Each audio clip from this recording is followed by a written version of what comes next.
যাচ্ছি, শুধু আমি একটা কথাই বলবো আপু, আপনারা হচ্ছে এই এতিমদের ভুলে যাবেন না। হাদি ভাই একটা কথা বলছে, আমি যদি না থাকি আমার সন্তানকে আপনারা দেখেন।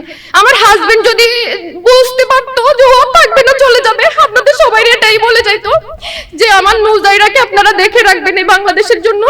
আমি জীবন দিয়েছি, আমার সন্তানকে দেখবেন। এই 300 শহীদের সন্তানকে প্লিজ আপনারা দেখবেন, আমাদের ভুলেও যাবেন না।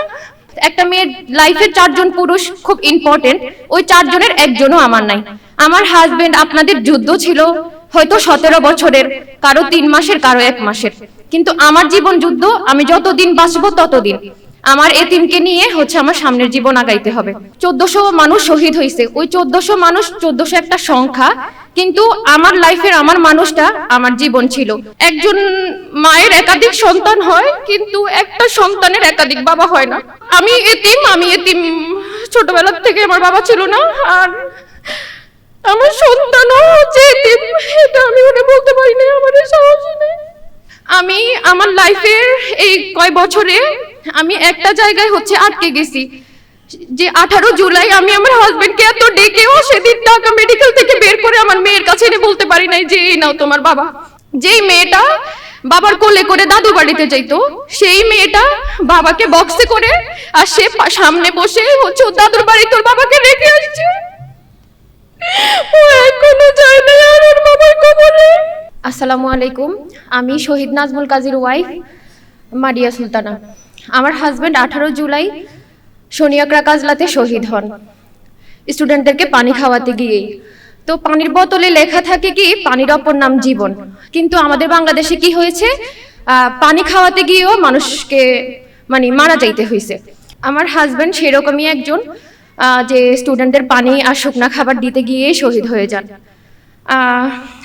18 জুলাই ঢাকা মেডিকেলে আমি একটা মেয়ের 22 বছরের একটা মেয়ে হাজবেন্ডকে ধরে আর্তনাদ করতেছিল, সে ভিডিওটা দেখে সারা বিশ্বের মানুষই কান্না করছে। তো ওই মেয়েটাই আমি। আমার 22 থেকে 24 হয়ে গেছে, আর আমার 2 বছরের বাচ্চা এখন 4 বছরের হয়েছে। তো 2 বছরে ও এখনো জানে না যে ওর বাবা নাই, ও জানে যে ওর বাবা ওর জন্য চকলেট, গিফট এগুলো আনতে গেছে। তো আমার 2 বছরের স্ট্রাগলের কথা আমি বলে শেষ করতে পারবো না, কিন্তু আমার সেই দুর্বিষহ প্রথম অবস্থায় যারা হচ্ছে আমার পাশে এসে দাঁড়াইছিল তারা হচ্ছে জামাত ইসলাম। ওরা যে সময় আমার পাশে এসে দাঁড়াইছে ওটা আমি আজীবন মনে রাখবো, আমার মৃত্যু পর্যন্ত। আমার খারাপ সময়টা সারা জীবন থাকবে না, কিন্তু আমার খারাপ সময় কারা ছিল তাদের আমি আজীবন মনে রাখবো। একটা 22 বছরের মেয়ে বিধবা হওয়াটা এই সমাজের জন্য কিরকম হয় এটা সবাই জানি আমরা। আমার বাবাও নাই, ভাইও নাই, তারপরে হচ্ছে আমার হাজবেন্ডও চলে গেছে। একটা মেয়ের লাইফে 4 জন পুরুষ খুব ইম্পর্টেন্ট, ওই 4 জনের একজনও আমার নাই। আমার হাজবেন্ড, আপনাদের যুদ্ধ ছিল হয়তো 17 বছরের, কারো 3 মাসের, কারো 1 মাসের, কিন্তু আমার জীবন যুদ্ধ। আমি যতদিন বাঁচবো ততদিন আমার এতিমকে নিয়ে হচ্ছে আমার সামনের জীবন আগাইতে হবে। তো জুলাই সনদ আমি চাই এটা হচ্ছে জনগণের রায়, এটা এই বাংলাদেশটা রক্তের উপর দাঁড়ানো। জুলাই সনদ বাস্তবায়ন যেন খুব দ্রুত হয়, এটার জন্য যেন আর কোনো মানুষ জীবন দিতে না হয়, কোনো মানুষ যেন রাস্তায় নামতে না হয়। এটা আমার আর 1400 শহীদ পরিবার, এই 70% যারা হ্যাঁ ভোটে হ্যাঁ দিছে তাদের সবার ইয়ে। তো এটা নিয়ে কোনো তালবাহানা না করুক, এটা সুন্দর মতো হচ্ছে দিয়ে দিক। আর একটা কথা বলি, সেটা হচ্ছে প্রায় 1400 মানুষ শহীদ হয়েছে, ওই 1400 মানুষ, 1400 একটা সংখ্যা, কিন্তু আমার লাইফের আমার মানুষটা আমার জীবন ছিল। ওই একটা মানুষের সাথে আমরা কয়েকটা মানুষের জীবন জড়িত। একটা মানুষ যে চলে গেছে তার সাথে তার সন্তান, তার স্ত্রী, তার বাবা, তার মা।